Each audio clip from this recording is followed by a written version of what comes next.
stole the money? That's a big question, isn't it? So let's get a bit of a background. When the student loan fund kicked off, a lot of Nigerians applauded the initiative as one that will help more students live the dream of going and even, in fact, staying in school. But there were those who had doubts as to how that initiative can be effectively driven, considering the disease that we have always seen befalling many schemes of this nature, where the monies end up in personal pockets of those who just wanted to take those money and steal them and use them for personal purposes. And the issue of corruption overwhelming the whole idea. So recently, the Independent Corrupt Practices and Other Related Offences, ICPC, says it has commenced an investigation into discrepancies in the disbursements of the student loan, saying 71 billion naira has been unaccounted for in the scheme. ICPC's move came after reports that some institutions were involved in illegal deductions and exploitations related to the student loans scheme under the Nigeria Education Loan Fund, NELFUND. The schools were alleged to have made illegal deductions ranging from 3,500 to 30,000 from each student's institutional fees obtained via the NELFUND, prompting ICPC to begin an investigation into the matter. The commission says its preliminary findings reveal that while the federal government released 100 billion for the scheme, only 28.8 billion was disbursed to students, leaving 71.2 billion unaccounted for. Worried by this development, the National Association of Nigerian Students vowed to protest the alleged discrepancy. The National Orientation Agency was one, perhaps, who voiced out first, alleging that certain schools, conniving with some banks, delayed payments to students who qualified for loans so they could make money off the situation. The ICPC then came out to clarify that there are no discrepancies in the disbursement of loans by the Nigerian Education Loan Fund, NELFUND, and this was captured in a statement released by the spokesperson of the commission. Not long after, the ICPC retracted its earlier claim of discrepancies in the disbursement of the student loans under the Nigerian Education Loan Fund, NELFUND. ICPC Director of Public Enlightenment and Education, Demola Bakare, issued a retraction in a revised statement just hours after the Commission's earlier update suggested that discrepancies were already established in the student loan disbursements. Well, to shed more light on this, and let's ask the man whom the President and the government has handed over the 100 billion to let us know where the 71 billion is and who has stolen the money, where the 28 billion is, who has received the money. Mr. Akintunde Sawyer is the Managing Director of the NELFUND. Thank you so much, Mr. Sawyer, for joining us tonight. A very good evening to you, Mr. Is there a Ghana must go where the money is at? Because we're still looking for the money. We're all looking for this so-called money. But who stole the money, Mr. Sawyer? So first of all, let me be very clear. No money has been stolen. The President, in his wisdom, in a well-intentioned program, decided that he was going to set up the Nigeria Education Loan Fund, a very bold and courageous move to secure the future of Nigeria through the majority of the people in this country who are the youth. This scheme is supposed to protect the interest of young people who want to attend and get the very best education from tertiary institutions. So the funds that we've been given is to bridge the gap for those who don't have the money to be able to attain the education. No money is missing, no money has been stolen. There've been some issues with what happens at the phase of this where human intervention comes in. So let's break it down. So I don't want Nigerians to be taken for granted tonight, and I'd like us to really deal with the matter because it involves about 71 billion naira that we're talking about. Did the MD of National Orientation Agency meet with you some weeks back about the reports from the other local levels brought to him as to how some universities and some banks are conniving to delay? It was first the issue of delay in the disbursement of the funds, but later on there are issues as to where the funds were. Did you meet with Mr. Oniru? So I meet with Mr. Oniru regularly, but the conversation you're referring to took place on the telephone. But let me go back and just continue to correct this misconception. 71 billion is not missing. Okay, so it is. Let's break it down. No. So, so I wanted us to go into the bits and pieces of it, so that Nigerian viewers who are watching us tonight can understand. Has there been a disbursement of 100 billion? No. How much has been disbursed? Okay, so first of all, let me tell you, we've received not even 100 billion. The Nigeria Education Loan Fund has received about 203 billion naira. 203. Okay. 203 billion. I'll break it down for you. 10 billion from appropriation, from the Office of the Minister of Finance through the Office of the Accountant General. 50 billion from the EFCC, proceeds of crime. 143 billion from TET Fund. So you can see already the actual amount received is actually in excess of what's even been said to have been received. Of that, 54 billion has been disbursed to date. 30 billion of that has gone to institutions. 24 billion has gone to upkeep. So there's a pocket money side to this. So that's 54 billion disbursed. Already in the space of about a year? In the space of about 11 and a half months. Okay. So 54 billion out of 243. Yes. Am I right? Yes. So we have left... Sorry, not 243. You said two... So no, I broke it down. Yeah, 10 billion, 10 billion 50 billion, billion, 143 billion. 143. Yeah, that doesn't come to 243. No, so it's 60 plus 143, that's 203, thereabout. Correct. All right. 203 billion, yes. That is the total amount that has been given to NELFUND. Absolutely. Out of which 54 billion has been disbursed. So you have in excess of about 140 billion. Correct. Right. Correct. Now, in that 140 billion, where is the controversy? I suppose that it is in the, because the 140 billion or thereabout is in the bank at the moment. Correct. Right? It's in the your central account. bank. It's in the central bank. It's in NELFUND account in the Central Bank of Nigeria. All right. So the problem is with the 54 billion. What's the problem with the 54 billion? Has there been any issue complaints to your office about delay in disbursement from the school side to the student side? Okay, so let me correct a misconception there. There is no disbursement from the NELFUND account through the schools to the students. The NELFUND money goes to the schools for their tuition or their institutional charges. The schools are supposed to give unfettered access to the students for classes. The schools do not disburse to the students, except in the case where the student has already paid their fees, in which case there's been a double payment. So the student has paid their fees, NELFUND has paid their fees, there's a double payment to the school, there should be a disbursement back, effectively a refund to the student. In certain cases, that hasn't happened. The students are not receiving the refund. So NELFUND has paid, they should get something back. The schools are not refunding them funds. That's a serious problem.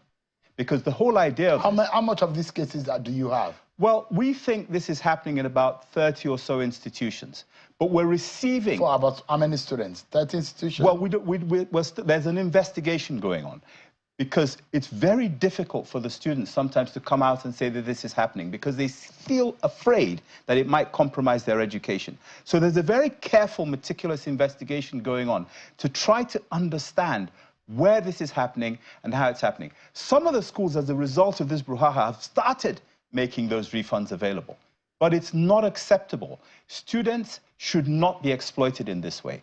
The other issue is that in certain cases we've also had information, and this is where the conversation between myself and the DG of the Nigerian Orientation Agency happened on the telephone. When they went out to try to understand what's going on with the students' loan scheme and how the students were perceiving it, they had specific information that seemed credible from some students to say, look, we applied for the loan, we haven't received value, or we're getting instructions from our school to make additional payments because there's a deadline to be met, even though on their dashboard it says that they've been paid or the school has been paid. So there have been these issues, these sort of suspicions that there's something going on. That has led to an investigation trigger by the ICPC. I can also tell you that the Honourable Minister for Education, who takes this very seriously, has also waded in to say that there will be administrative sanctions. There's some investigation going on at the ministry level as well, and we're collaborating in both. Have you been called by the ICPC for questioning? No. Were you called? Of course not. Was there any investigation on the NELFUND? Look, this is an investigating agency. They have the right to investigate anything and anybody. Have they done the due diligence on your institution to know whether or not you are culpable at your institution side? We've been working with the ICPC way before this issue came up. Remember, this is a country where quite rightly people petition. There have been lots of petitions from students over the last few months to say, what's going on? I haven't received my upkeep, I haven't received my institutional fees. We've been collaborating as partners with the ICPC for several months. It's not just something that emerged So today. to be clear tonight, you've broken it down, how much has been disbursed, how much you have, and I want to understand tonight, and we will get to how people can access the process Yes. and get the funds. You're saying if anybody applies for the loan, it's for your school fees, you apply, if it's been granted by NELFUND, the NELFUND pays directly the institution, either a college of education, a polytechnic, or a university. That's how it's been done, right? Absolutely. When the student applies for the institutional charge or the institutional fees, we collate that information from all the applications. We bring it all together for a specific institution. Because remember, these people are applying randomly. We bring it together for a specific institution. We compile the names once we've verified and checked that these are bona fide applications. We send that list to the institution. The institution confirms that these are indeed their students and that the fees are indeed the correct fees. If they're not, they make the corrections and make a declaration back to us. At that point, we remit to the bank account of the institution. I'll make something clear to you. If it's a federal government-owned institution, those funds go into a TSA account because the institutions that are owned by the federal government are obliged to use TSA. In other instances, for example, at the state level, the state-owned institution, we make it payable to their bank account. It could be a TSA, it could be a commercial account. We are not involved in that banking process in itself, but we make the funds available. Two things we do, though. First of all, we make sure that the student knows that the funds have been remitted to their institution so that they can actually attend lectures, tutorials, seminars, classes, examinations. We make it clear to them that funds have been paid.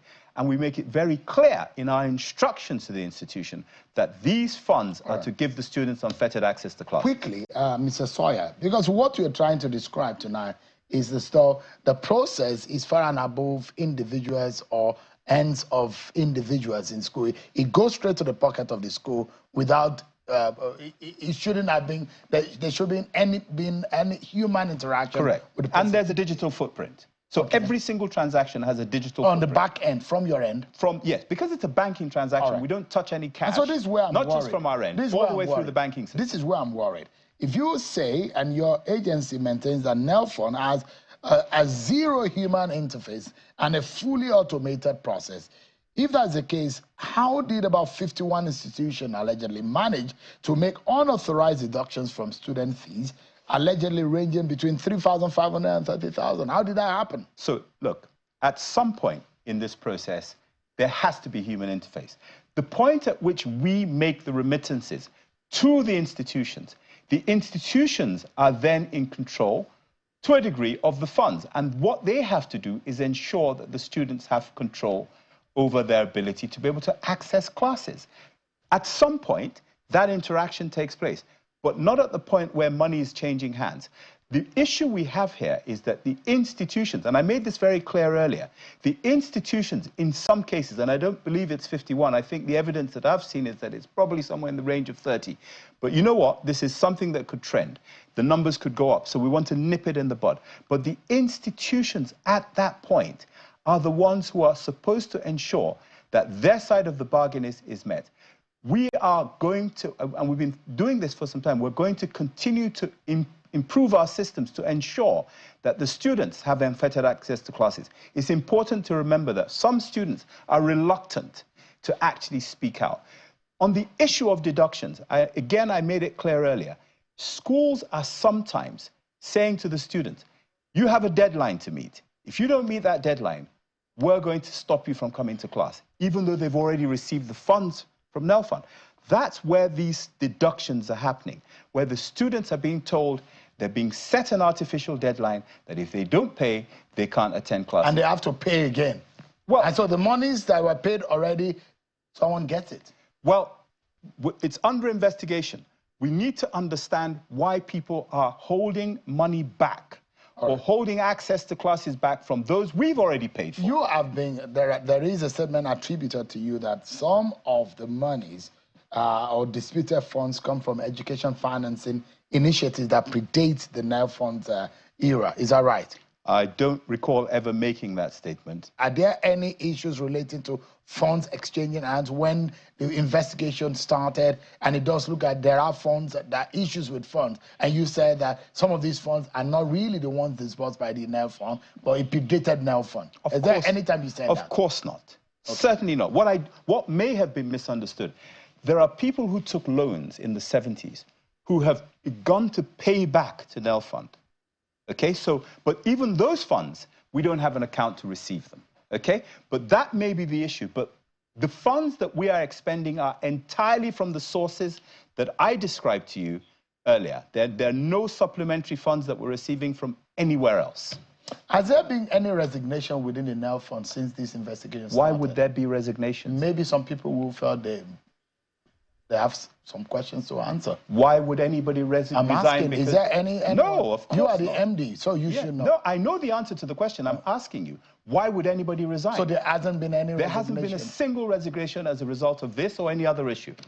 Given the scale of this controversy, Mr. Sawyer, how confident are you that NELFUND will survive public trust test and stay positioned to support millions of Nigerian students going forward? Because it's supposed to be to assist the student and fix the plight of those who cannot pay for indigent students. But it does look like there's a big distrust gap in the system already. So, look, the trust gap between the citizen and government has been in place for many decades. Citizens in Nigeria have tended not to trust government. This administration, the administration of President Bola Ahmed Tinubu, GCFR, is in many ways trying to address legacy issues around trust. The NELFUND is one such example. This promise was made that students would receive funds. They would receive funds for their education. 293,000 Nigerian students have received benefit from NELFUND directly if they've applied for the upkeep loan, indirectly if they've applied for the fund, the education part of it alone. Let me ask you a question. And this is a parent. This is a parent. Sure, just a moment. Okay. This is a direct feedback. Yes. And I don't know why NELFUND is unable to publish the names of institutions who are found culpable in some of these issues. This is a parent who wrote to me right as we're talking. He said, I deliberately asked 2 of my 3 children studying at the Obafemi Awolowo University, Ile-Ife, for the purpose of monitoring and ensuring transparency. Both individuals were duly verified and approved for the loan more than 8 months ago. However, as of this morning, neither the monthly stipend nor the tuition fees have been disbursed. Furthermore, no single student at OAU Ife, to the best of my children's knowledge, has confirmed receipt of the loan. So, you know, you've cited an example of unnamed people at an institution that you have named. Until I get full information about the circumstances that you just described, I can't possibly comment on it. I'm very happy for us to look into it. There are a number of investigations going on. I suggest and I advise that that parent write either to the Ministry of Education, to myself, or the ICPC, and raise it as a petition, because we're clearly bound to have some accusations that are either unjustified or incorrect, some that are justified and quite correct, but it needs to be brought to our attention. There are 293,000 people who are benefiting from this today directly. Yes, there might be delays. Yes, there might be issues. And I'll tell you what, I empathize with people like this if it's true, because for them, it's 100% chaos. It's hell when you're waiting for school fees or you're waiting for you know, stipends and you don't get it. I don't diminish it using statistics, but I do say, you're a lawyer, I know you're a lawyer, when you start talking about allegations and publishing the names of institutions, until we have concrete evidence, we're not going to do that because we don't want to malign anybody. There's nothing worse than accusing somebody of doing something that they didn't do. So we're going to do this properly. We're going to behave here in a civilized manner. Mr. Sawyer, those pessimists, I call them pessimists because I totally was very happy. If I had the opportunity of this kind of scheme, when I was in uni, I'll be very happy because my parents were not buoyant enough. They tried to send us to school, but if they had this kind of leeway, maybe we would have lived better. But now, in closing, those I call pessimists who thought that these monies are going to be stolen, and as soon as the story came out, they said, we said it, that the monies were going to be stolen. Yeah. And it was ICPC who came out to say they were investigating. But you are saying there's no money stolen. But there are people who are saying that in the tactics that are playing, as we often say, is how the money is going to be stolen. What can you tell Nigerians tonight? That this is for real. And there is there a portal, if you can name the portal, maybe we can put it on the screen, sure, where they can get it done. And the fact that this is not another means of stealing funds, public funds. So look, I can speak to the intention of the president. The intention of the president is to provide an equal opportunities platform for Nigerians who want to become the best that they can be by being able to attend tertiary level education. So the intention from the top is that this must work well. The president, in his wisdom, has picked a team, okay? And today we report through the Ministry of Education that is totally focused on the proper implementation of every scheme under the Ministry of Education. So I'm only going to speak for that. NELFUND is one such scheme. We've been very transparent about publicizing and promoting and pushing all the data that we get, who we pay, when we pay them, their responses to us. We've been very, very deliberate about being transparent. And that is probably the greatest legacy that this president is going to leave, that he's set up a program that is going to spread transparency across this country. To the pessimists, get on the boat, because this is a real opportunity. Support the scheme, make it work for Nigeria. Akintunde Sawyer is the managing director of Nigerian Education Loan Fund, NELFUND, the initiative under the Tinubu government, which is law, by the way, whether the Tinubu government goes or comes. Absolutely. Thank you so much indeed for your time tonight. Thanr you for having me. Will you have me back? We'll keep our eyes on the, let's do that. on the money. Thank you so much.